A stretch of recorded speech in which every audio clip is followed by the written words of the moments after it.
Good evening, friends, and welcome to Live Reality Games. You know, I got to tell you, we are here. We are stoked to talk about Surviving Maine Episode 2, but also more stoked because this is our first crossover episode, and we're going to be talking more to Survivor Cast International. But I'll tell you, you need to watch this episode because we have idols left at camp. We have people falling off balance beams and a player voted off on their birthday. This is Surviving Maine, Episode 2. I got to tell you, with us today, we have the host, Liza. Thanks for showing up. Yeah, for sure. Thanks for having me. And as well, from last week, you might remember Taylor, the editor and composer and everything post-production, Surviving Maine. Thanks for showing up. Hi, thanks for having me again. For sure. And introducing our Live Reality Games fans to a new podcast that you need to follow and listen to. These are our friends Cody and Jacqueline with Survivor Cast International. Welcome, guys. Hey, Glad to be here. super excited. Somewhat feel like this is beyond what we ever thought would happen starting like a month ago when we were like, hey, you need to watch Survivor with me because I can't talk you into any other reality TV shows. Yes. And the only way I can talk you into Survivor is if we podcast about it afterwards. And here we are. Which of you were the one that didn't watch Survivor before? I watched it a little bit. It was more so rewatching seasons already watched I'm more opposed to. So on like the third watch through of like heroes versus villains, I kind of tap out, but love all the new content we've been finding. So Okay. It started with the winter break need and went from there. That's so exciting. So it's so fresh, so new. Everybody, you're literally on the ground level running. I got to tell you, they're really funny to listen to. Check their stuff out. Hilarious. So if you check out, you guys are going to be dropping an episode about a recap. Liza and I got to join you yesterday. We recorded it. So make sure you guys subscribe. Where can we find your podcast? On Twitter at INT SurvivorCast. Also on Spotify, just search for SurvivorCast International. Apple and Stitcher, just pretty much anywhere you can find one. Yeah. So everywhere there's a podcast, you will find Survivor Cast International. Check them out. And super stoked that you guys are joining us tonight. So tonight's episode, let me find my notes on this, is called I'm Sick of Your Tricks, Tricky. But I have a couple subtitles, and I like to do this. I think another possible title, a throwaway title, could have been My Immune System Can Fight Off Anything.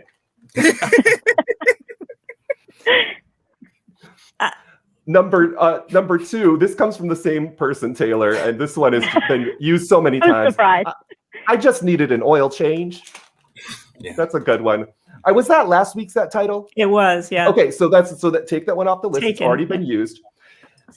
Here's another one, number 3. I'm sorry I did this on your birthday. Heartbreaking, really. Poor Michael. Yeah. Poor Michael, yes. And we'll get into that. Michael was indeed eliminated, but I have one more. And this quote is indeed from Michael. I never feel safe going to tribal councils. You never can. Michael, you could have felt safe at tribal council. Yep. I want to get into this right now. Can I say? Okay. Can I say? I've been needing to say this and get it off my chest. I did that confessional with Michael right before Tribal Council, and I had just watched all of that unfold. I was filming the other stuff, the strategic talk, and I knew he was being voted out, and I wanted so badly to tell him, run back to camp and get that idol. It was everything. It took everything in me to not tell him to go get that damn idol. Did it was your heartbreaking. eyes just get like a little bit wider? Did you just like... I was like, so have you had any strategic talks? And no, not really. And I was like, that means something. If no one's talking to you, you're going home.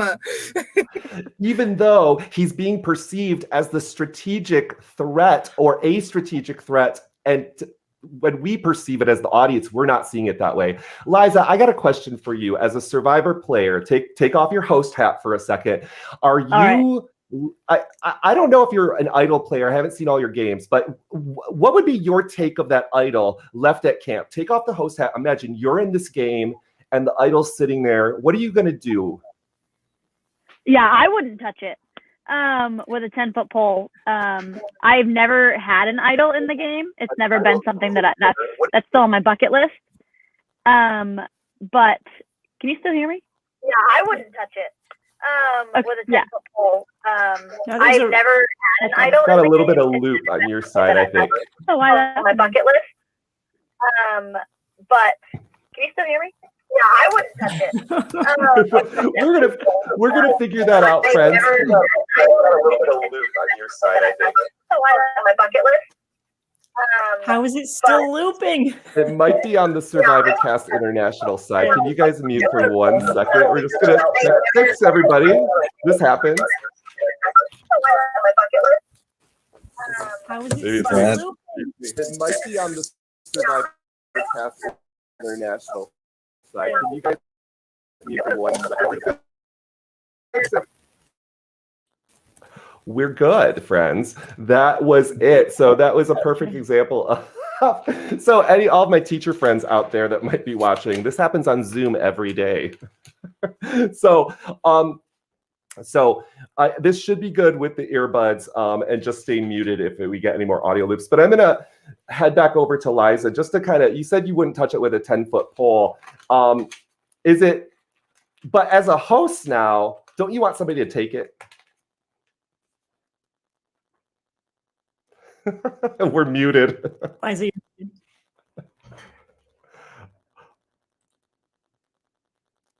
Am I?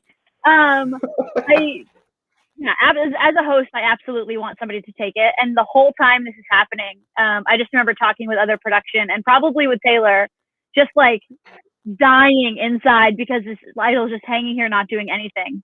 But as a player, unless I was pretty sure I was going home, I wouldn't have touched it either. It's not worth the thoughts. Interesting. So now I'm interested. So Jacqueline, you've been watching Survivor for a while. Somebody who's not played the game, but you've been watching for a while, what's your take on that idol? If you imagine yourself in your fantasy playing the game, do you take it? Do you leave it? What's your strategic move? You've been watching Survivor for a while. Now, I would say that somebody who's not if I was having conversations, if I was talking to people, if I felt like I knew what was going on, I would totally stay hands off. But I feel like once you get past that week, you can always finagle things, right? You can figure out what to crack to find, or there might be a mix-up, or you won't get your tribe will get immunity for the week, and you're good to go. So I feel like when you, I think we're gonna leave and come back and see if that helps real quick. Or you won't get it. Sounds great. So we are, as you can tell, we're having a little bit of audio looping stuff, but I got a lot to talk about, friends. So hopefully our friends at Survivor Cast International can get it figured out and join us right back. And if not, when you guys are listening, I want you guys, once we figure this out, to jump on next episode if we're having too much. But I'll tell you, I don't think I could have taken it either. And I'm an idol player. It was too risky, except for Jasmine and Michael. So these are the two players that I think might have actually had no ill effect had they taken it. Because if players are already going to vote you out, can they really blame you after the fact if you save yourself with an idol? So that's always an issue that's there as well. So basically, if you haven't watched this episode, or last week's episode, to recap everything, Michael finds a clue in the first episode. He hands that clue to Jasmine. Jasmine then finds the idol. She gives it to one other player. I think we said it was Justin. Who then decided to relinquish control and to make this the tribe idol, I suppose. Or is there, I might be missing a step. Okay. Nope, so you got it. So there we're at, this idol hanging at camp, and nobody's going to do anything about it. However, when we get through this episode, there's two main takeaways. We have Jasmine, who is ready to call it quits. This girl, and Jasmine, I'm sad because I had you ranked number three on this tribe, and you're one night in, you want to call it quits. And of course, Michael is already hearing rumblings as well and doesn't already feel safe. So both of these players potentially could be on the block. I'm interested to talk a little bit with you really quick, Liza, about addictions in the game of Survivor. And I know this might be a weird conversation, but what Jasmine's going through is a very real thing for Jasmine. And I have some stories to tell. What's your take on players as they overcome those small or large addictions when they play the game of Survivor? Maybe you've interacted, or I don't know, do you have a story you could share about this at all? Not as being a player, but I know that from a host perspective, in the moment, it's really frustrating for me, just because I don't see anything from that side of addiction. So it's hard for me to justify that being a reason to want to leave the game. And, obviously, like, we put so much hard work and so much time into this, that initially that's really hard for me to understand.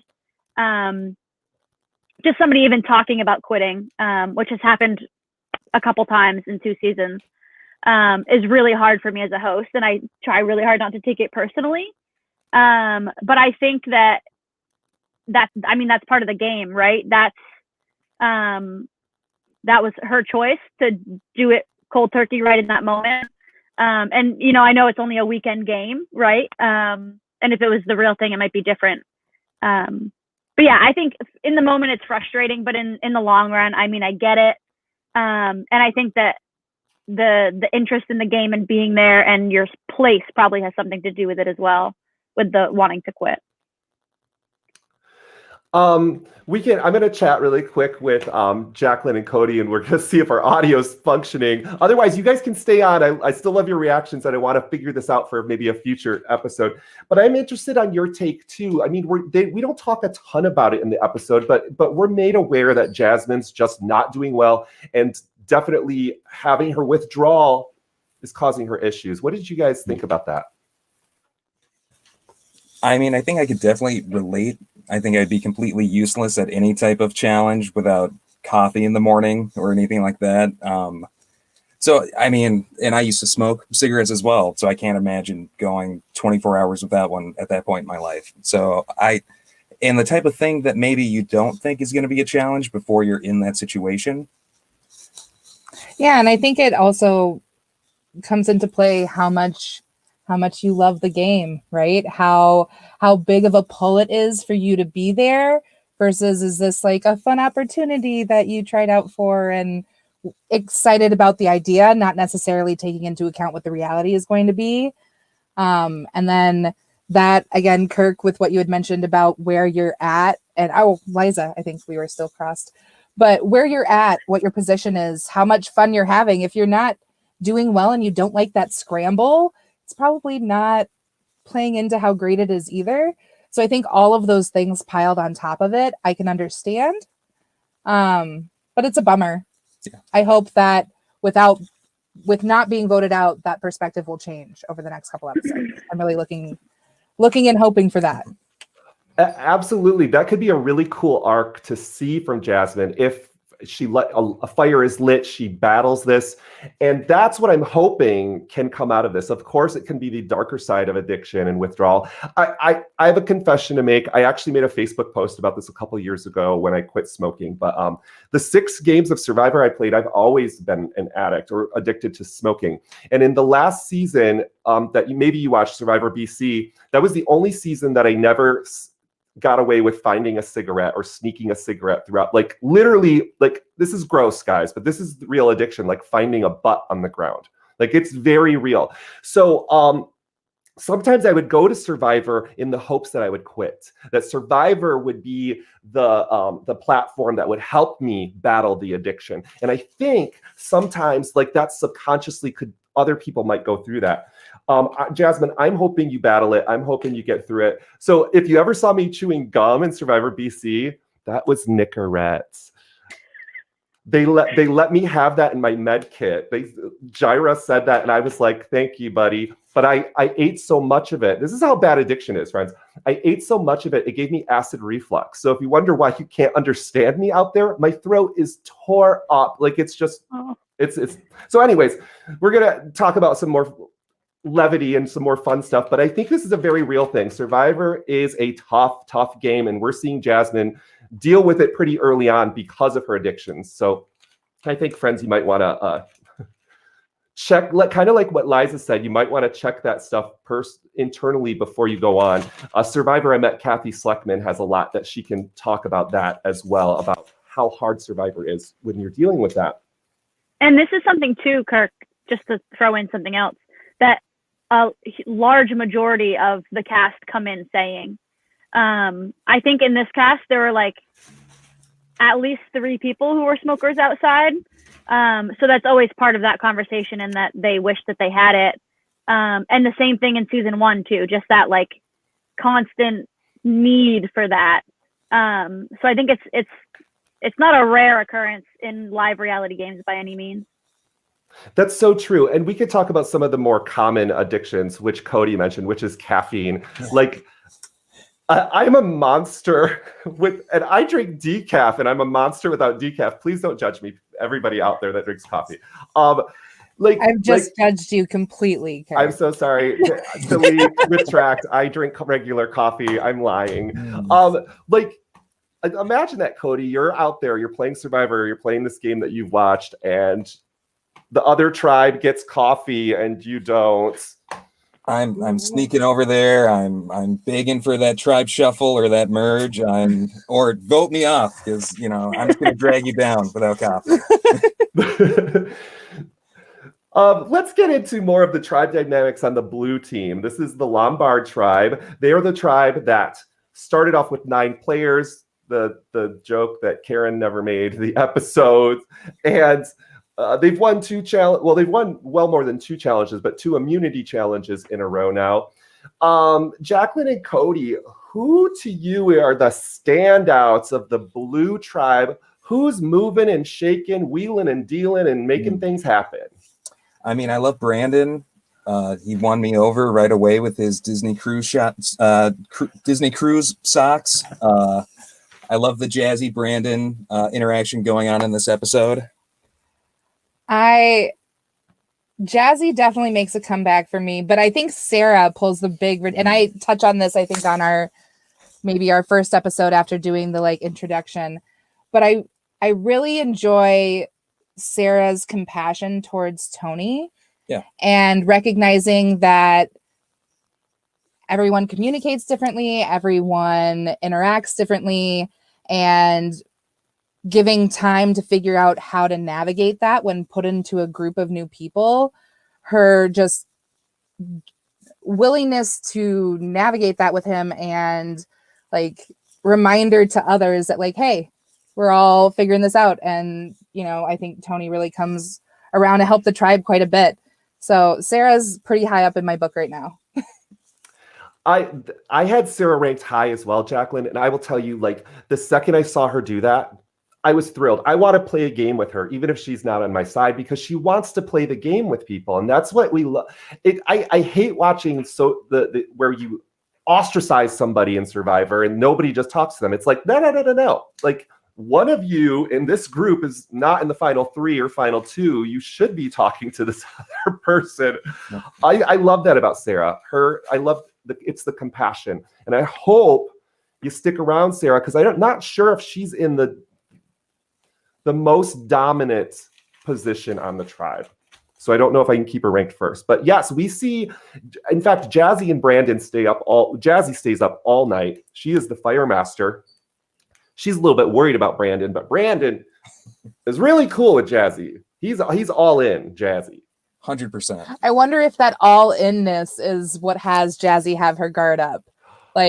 You are just super gung-ho, and this is first night, first interaction, first hang-in. We're not really that deep in it yet. So maybe you telling me you're so all in on this is your shadiness coming out. I feel like maybe that's Jazzy's reasoning behind that. You know, and I'm thinking about Sarah working with Tony too right now. Perhaps, you know, she's seeing Tony kind of on the outskirts. Maybe she's really reaching out in the hopes that he could be a vote in her pocket if Tony may not be the most strategic player. And if that's the case, maybe he's going to listen to a leader or somebody who's even motherly or brings him something that Tony needs. That could be kind of cool. My fingers are kind of crossed for that. This is a question for maybe everybody. This is about Patrick. The episode is about Patrick. We didn't talk about Patrick at all yesterday, I think. Sorry. Tricky. Yeah, it never hit somehow. That's tricky. That's tricky, Kirk. It's tricky, man. Get it right. I feel like that's his stage name. So Tricky, friends, what are the tricks that Tricky pulls? Like he's what I feel like Tricky is putting Vaseline on windshield wipers. He puts plastic wrap on the toilet seat in between. He's big on the snakes and the fake nut cans, most definitely. I will say I am a huge fan of April Fool's Day, particularly being a teacher. Like, I have ganged up with the kindergarten teacher and switched my chairs with my 5th grade teachers. Or like, and so I mean, I'm all about that, but I just haven't seen anything worth the name yet. Oh, hopefully he lives up to it, to your standard at some point. I mean, I think to all of us, like, your name is Tricky. You have to trick us somehow. This is going to be critical. Like, yeah, I like those April Fool's pranks, like putting salt in the sugar bowl for somebody's coffee. That's a good one. April's coming up, friends. We should replace deodorant with cream cheese. So that's a good one. That's disgusting. So I mean that breaks down a lot of the Blue Tribe. A couple other standouts. You know, we have Cameron and Jess that are showing some relationship with Nick. That group's kind of coalescing. And there's also Rebecca, and we're not talking about Rebecca as much. And I want to do a quick second. I find personally I see Rebecca as playing an under the radar episode. But if we did this as an edgic for you non-survivor people, that's where you take, you know, logic and what's it?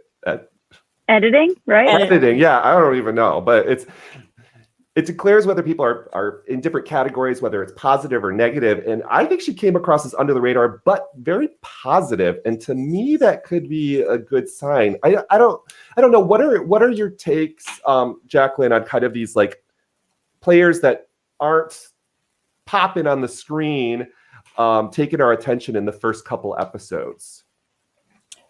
I am a huge fan of the slow build. I love a character that can hang out and be simpatico and make connections everywhere, but also kind of nowhere. And then build to something more positive when there comes to be the merge, or not even positive, but just more powerful, I would say. But I feel like that only works when your tribe has 2 other groups that are kind of competitive. It doesn't work to be under the radar if everybody else is in one big clique and the under the radar people are easy to boot. I feel like you have to be under the radar when there are 2 conflicting little power groups, and then you're those numbers to help get the other power group out. So I feel like it depends on what's happening in the tribe. That totally just clicked in my head. Like if I ever want to play that strategy, I definitely want that to be the case. That seems very effective. Everybody take note, future players. Yes. We're going to talk about the challenge. This is really epic, Liza. You guys went all out Thank with you. this. It's just so well. It's so Maine. The balance beams are made from felled trees, and they are not big trees, friends. You need to watch this. They are smaller than your foot. They are skinny as all hell, and so you have to race onto these. It's the challenge where you untie the You untie a bag off of the balance beam. There's 3 of these to do, and then you have to race to one of the awesome table ball mazes where you have a billiard ball, and that's going around, but the players are blindfolded, and you have one person who is the caller. These are all the positions. There's, I think, a few key points to talk about, but my first question I want to ask is for Jacqueline and Cody. If you were in this challenge, which station are you performing it? Okay, I have no chance at the balance beam. That's a non-starter for me. So maybe being the caller on the ball maze. I think no. Never mind. Scratch that. Just team support, maybe morale. I'm on the sideline. Maybe the ball untire. Yeah, I'm untying knots. That's me. Perfect. Before. I feel like you might just struggle with giving multiple people directions at the same time. True. Where do you see yourself? I feel like I would be the caller. Okay, yeah. Yeah, well, balance beams, no good. No. You really learned whose families forced their kids into gymnastics at 4 years old in this one. You know, who could sprint across the balance beam and knew that technique. They do look just impossibly narrow. And Justin, he just gives it go after go of walking across it before he does the shimmy. I promise we tested this with multiple people and we were able to do it. So now, did you run any of these challenges? Yeah, so we test every element beforehand, but you to make sure they all work. Are you that? I'm wondering if you specifically, when you say we. I'm just curious. Oh yeah, me also. Me and other people. Awesome. It's generally a team of people you get together. It could be for a smaller event. It might be your friends. For College Survivor, it's the organization. For Liza's team, it's probably more of an eclectic, larger group of people that just can get together when you can. They play the challenge. I wish it was larger. Yeah. Hey, if you like to volunteer and play some games, maybe you should be hitting this person up. It's really fun. We call it the Dream Team. We name it after the TV show, which is an internship, and you get to help really play the challenges. You got to work really hard too, long hours anyways. But there's a lot of fun out of it because you don't have the pressure and paranoia of being voted out and you're not starving. So you can play these fun games and actually kind of practice a little if you want to eventually play someday. And playing carnival games, as Cameron calls them, it can be very important, Cameron. I want to see how well Cameron does on these carnival games coming up. Carnival games. So incredibly amazed by the knowledge we get dropped when in your presence. It's fantastic. So we get to the challenge. One of the things that occurs is we have to change the rules. We talked about this on the podcast before. This is very common in live games. It's common in Survivor even. There's only so many hours that you can do a challenge, or minutes when it's our games. And so when the Dream Team is meeting with Liza, they're also considering all of those things, like how long is this challenge going to take? How much time do we have in the event? And so when something takes too long because of players who are blindfolded, hungry, pissed that they're not smoking, all of this, like, we have to change the rules. So Ian Chechowicz from Survival Challenge Season 2, he's a player from that, and he's volunteered every year. He taught me it's called a lemon rule. And it's a lemon because the challenge was kind of a lemon. It didn't fulfill everything it needed to do. And so you throw this in to make it easier. So they removed blindfolds, which it's still a difficult challenge, because if you watch this is the biggest table maze I think we've ever seen. I think it's at least akin to some of the larger ones on Survivor, and it looks like 1 million freaking pounds. Liza, can you tell me, is this thing really heavy? I mean, it takes 2 people to move it. Yeah. Okay. When we bought the supplies for it, we measured exactly how big we could get the wood cut to fit it in my car. So it's as big as we could possibly make it. And then we had to put it together on site because we couldn't transport it all together with the handles and everything. So it's huge. There was a comment that Jacqueline and Cody made. It was like something about barbecue parties. Would it be good to bring this up? Any use after the season? Not yet. I'm sure it'll definitely make a comeback in another season. And once COVID is gone, maybe we can make that happen. Yeah. I just imagine if any of my friends ran and constructed things like this, it'd be like, hey, are we meeting up at the park later to do some, board shuffling?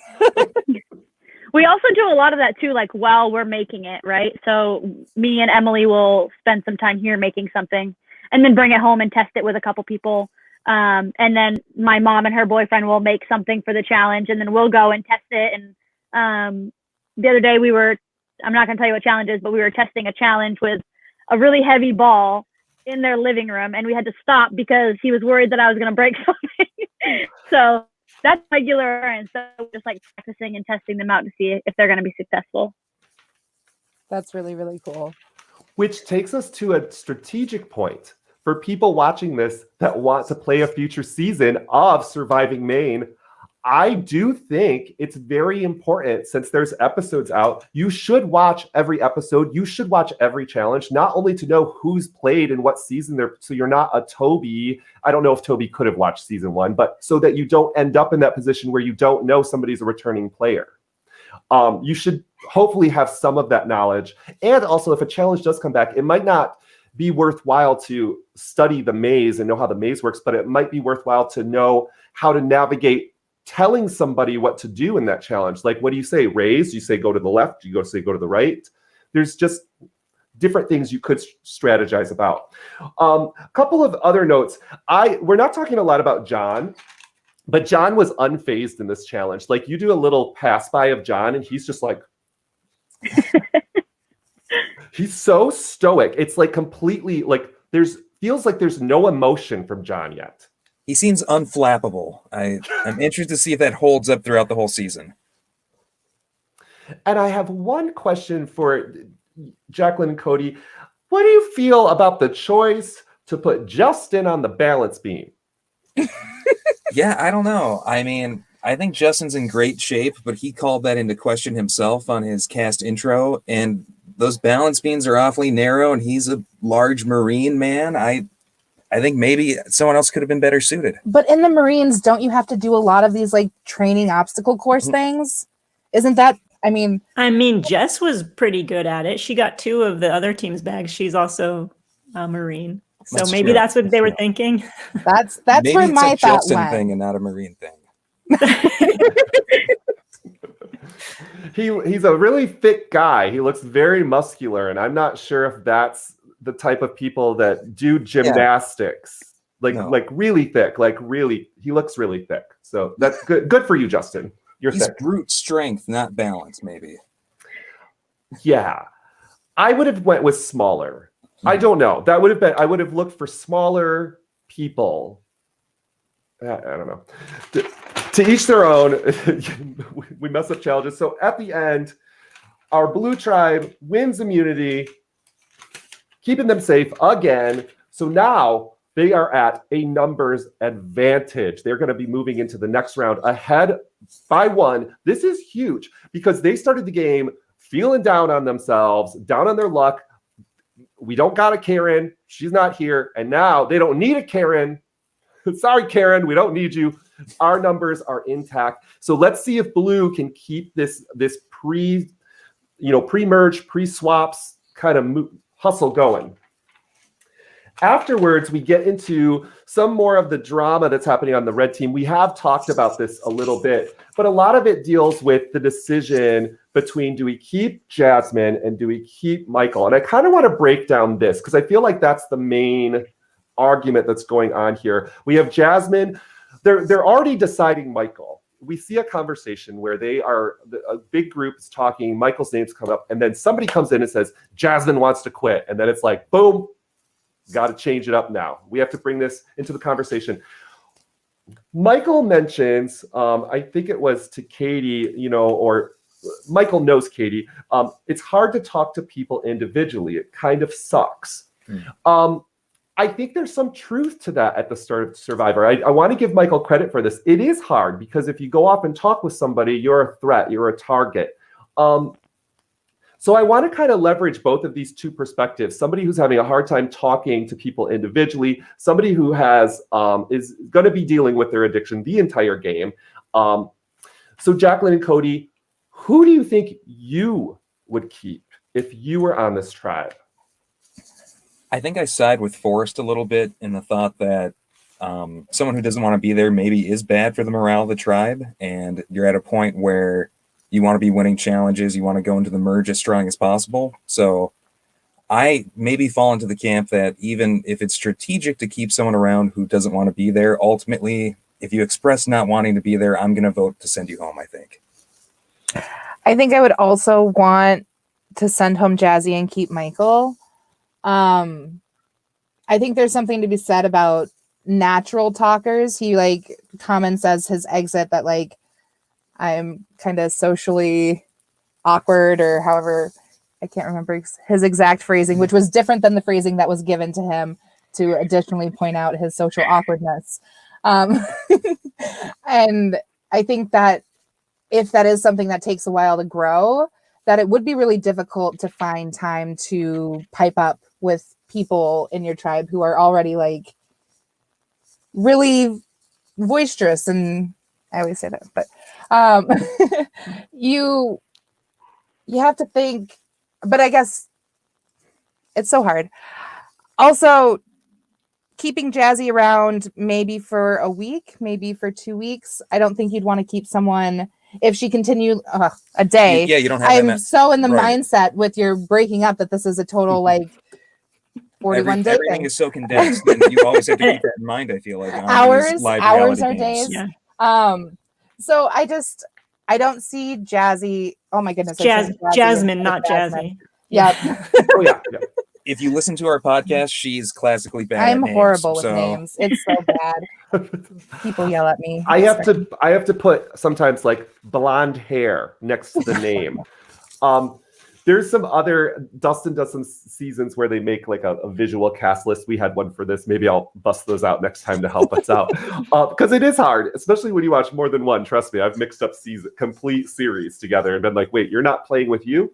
So it happens. I want to put something out there, and I want to give Toby Toby and maybe Katie partially a little bit more credit. I'm wondering, because Toby, as we talked about yesterday, as you guys will hear tomorrow on the podcast, Toby, I forget the quote, his voice cracks and he says, "They've played the game before?" Like he almost sounds like he's nervous about it. It could be just his voice cracked. But we see him vote, I think, to save Katie or to save Jasmine, excuse me, and to vote to eliminate Michael, I think, to maybe get Katie divided and isolated from anything that could be in the past. I think maybe the reasoning had more to do with that than anything else. I'm not sure. Not at all. Shut that down immediately, Kirk. No, I'm not going to let that go further. That's great. But Can you give us some more, Taylor? Give us some more. I mean, I just want to say also, this is the top 3 dumbest moves in the entire game, what they did here by not voting out Jasmine. And I'm going to leave that at that. Ooh, but I mean, interesting. Like Jacqueline was saying, if somebody wants to go, let them go. They're not going to help you out. And if Katie's reason for voting out Michael is challenges, and Justin's reason is really that he wants the idol for himself, and Justin was in control there. Toby was a follower, and in that situation, so no. So it's not Toby, but if Toby's a follower, I could still see him being worried, perhaps at certain things. So would it have been an asset for Toby then to keep Michael? I guess that would have been. It would have been an asset for anyone other than Justin or Katie to try to latch on to Michael and say, hey, what do you think about making this other move? Since no one's talking to you, you know? So that's interesting. So we're keeping somebody who's potentially going to make the tribe potentially weaker. That's a very different, usually early survivor strategy. That's not always what you see.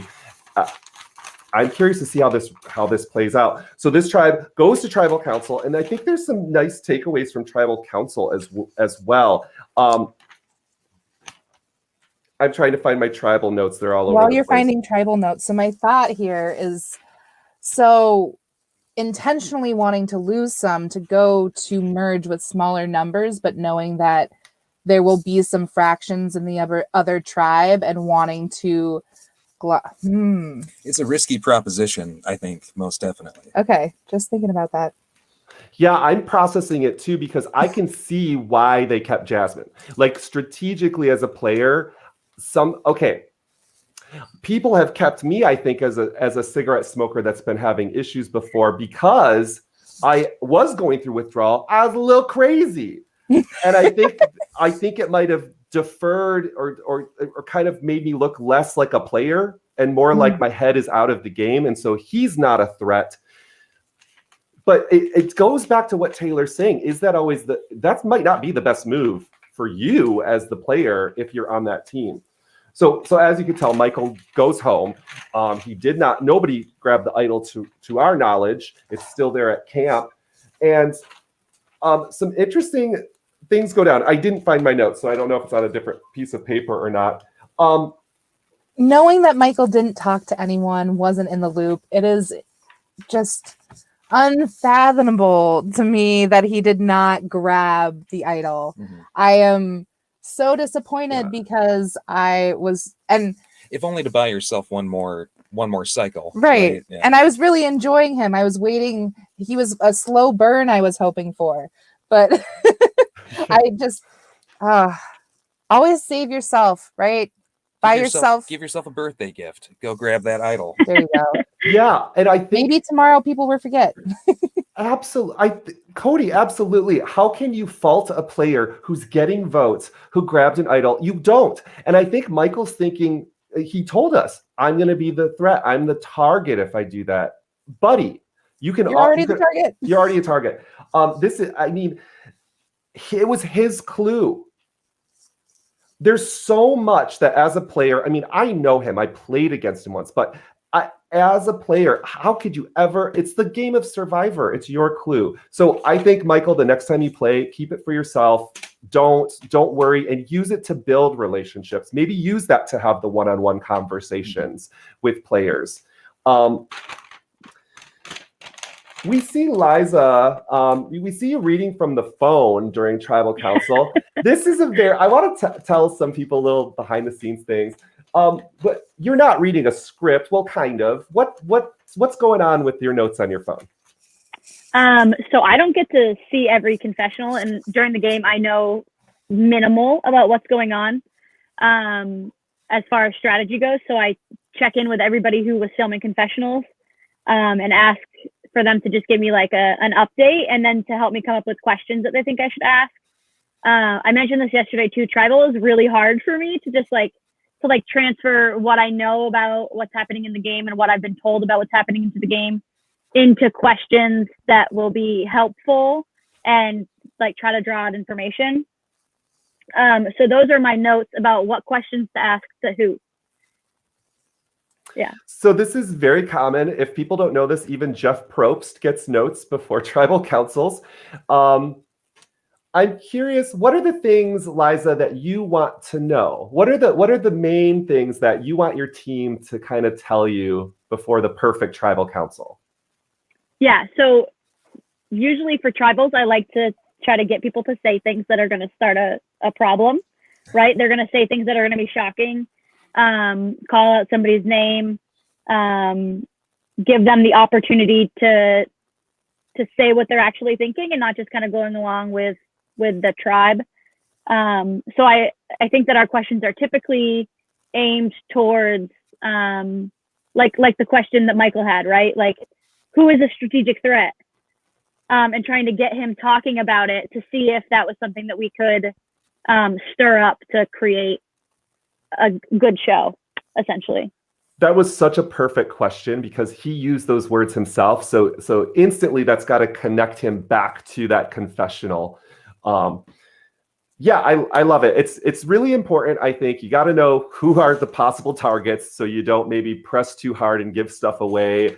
And, definitely if there's any advantages or things that might have been discovered, that can be fun to know about as well. And I think I judge a host kind of on their tribal question banter and their ability to give commentary during the challenge. And you excel at both. So kudos. Okay, great. Absolutely. Thank you. Did you know that they had the idol when you were asking them about the idol, or if there was talk of idols? I knew, yeah. Okay. Yeah. I feel Yeah, like it was 'cause I kind of did like a a lot of roundabout filming question, for and this I feel like season. no one really like.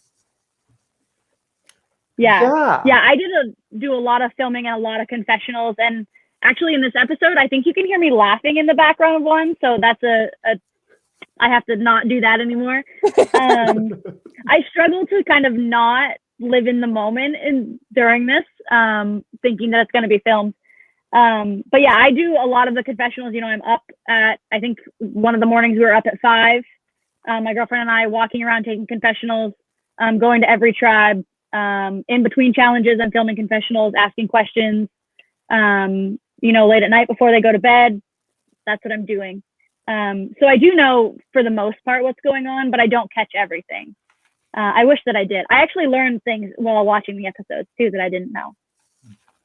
That's so cool to hear. Liza, I get the same thing when I host, and we don't make episodes, we do Facebook Lives, but if I go back and watch something, I'm like, oh wow, that's part of this whole experience. You just always see just such a slice of what's actually happening.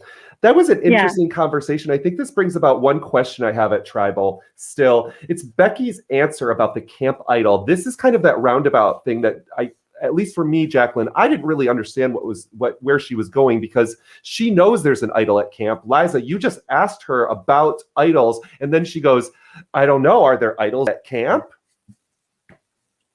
I don't know. I was confused by that question or answer. Yeah. I think she was talking about other hidden idols because they had found that idol at a challenge. She's wondering if there's idols hidden at camps. Oh. Okay. Yeah. Trying to do a little digging. Should have cut that part out. Didn't make sense. But that's interesting. I didn't think about that. So this could be a season where the idol keeps being rehidden at challenges, perhaps. Oh. They should have been looking all around under that door. They should have been under those balance beams looking for extra bags. What was Michael doing when he wasn't socializing? And what was Jasmine doing while she was wanting a cigarette? Just wanting a cigarette. Yeah, that's it. That's all she did. Yep. Yeah, that's a big focus. I got one more thing. Main point. I gotta hit this one, nail this one home. The music is phenomenal, Taylor. This is the best stuff I've seen in live reality games. If you don't know this, if you haven't heard, if you're just tuning in, Taylor is editing and composing. Before I stroke your ego more, can I know a little bit about more about your process? Like, what's your instrumentation? How do you do it? Thank you so much. The whole reason I actually had been trying to worm my way in with Liza so that I could just do the music for this, like for the past 2 years. That was the plan, yeah. A year and a half, yeah. I was like, so who's editing this? I could do it. And this other guy was going to do it, and I was trying to talk to him. I'm like, I do music. So then I ended up editing them, and I was like, yes, I have full control. I can do all the music. So that was the whole goal, was just to do the music. But yeah, I cut the episodes first in iMovie, and then I move them over to Final Cut Pro, do some fine tuning in Final Cut, and then I export the audio to Logic, and that's where I clean up all the wind noise, or most of it, and make volumes equal so no one's super loud and then super quiet. Like some people are just really low talkers. Had to edit that. And then I try to get a feeling, I just watch it and listen to it. And depending on the confessional or whatever I'm transitioning to, I kind of hear in my head what the music should sound like in my head. And then I just do it. Oh, I'm blurry. That happens to me too. Taylor, it's thank you for sharing that process. That is such a long process compared to, I think, most of the creators, post-production creators. I'm honored that you're sharing this with us.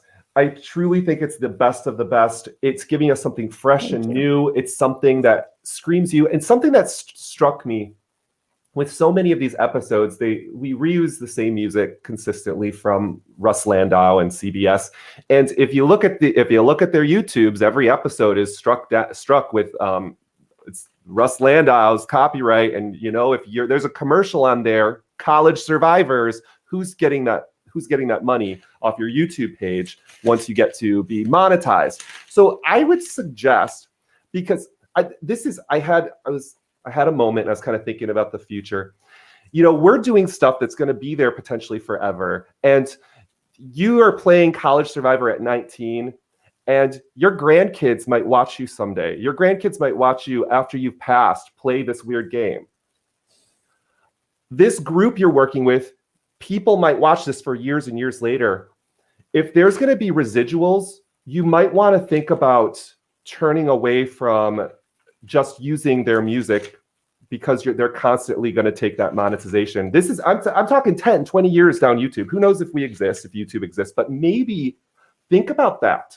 And I think I can only say that because I'm 40 now. I never would have said that in my 30s or my 20s, but maybe take a step back and start thinking about, how can we do this? How can we learn to do this? How can we collaborate with more people? How can you reach out to the University School of Music and find the composer that needs that opportunity, that would die to have their music? Yes. Yes. Let's make this experience, because we're doing so well creating these different games. Let's really flesh out this post-production and just keep making our shows as good as they can be.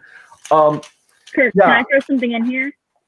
I think this is something too that could definitely, not about music obviously, but could definitely take part in the production before the game. And it's something that I've been trying. So I tried so hard to do with season 2, but I find that it's really hard for people who aren't in the Survivor community to understand that this is something that we do. They're always like, okay, yeah, sure, you play in the woods for 3 days, fine.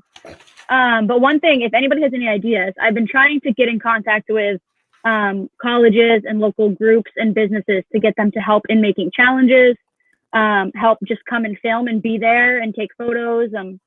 So I think that this is something too that can go the other way, and getting people involved before the game as well, for credit on YouTube or whatever. Absolutely. And I think reaching out to colleges, internships, and all of that is a great resource. I know that we've done that as well for some of our events. I have one more question before we wrap this up. For everybody here, we're going to start with Liza, then we'll go to Taylor, then we'll go to Cody, and then we'll go to Jacqueline. Who is the MVP of episode 2, season 2, Surviving Maine? Oh, I have to go first? Okay, you don't have to. We can switch it up. We're chill here. I think I can go. I think also I've seen a lot of episodes recently, so I hope I'm not confusing this. But I know that throughout the game, watching it in person and in this episode, Becky really stands out to me. I mean, Becky was my win pick from before the game started.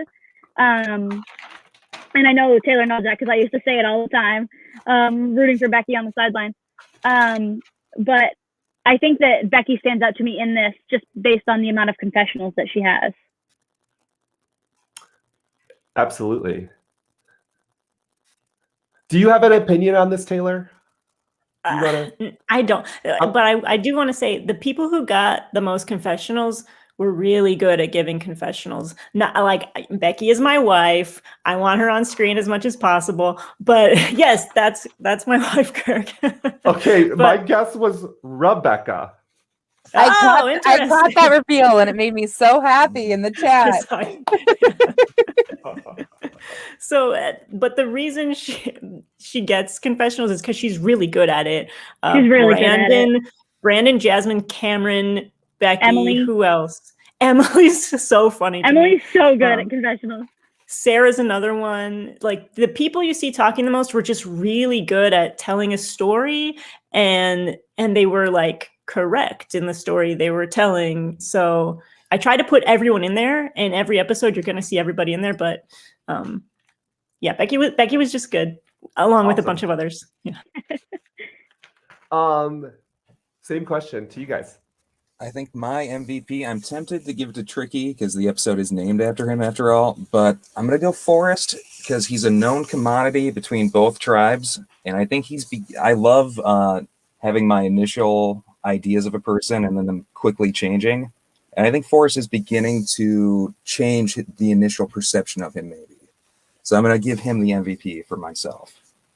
See, I was going to go with Michael because it was his birthday, but it felt like I couldn't give that to him. I mean, someone should, maybe. They didn't sing. It broke my heart. They did not sing to him, like not even just a somber walk away song. But I'm giving it to Jazzy. And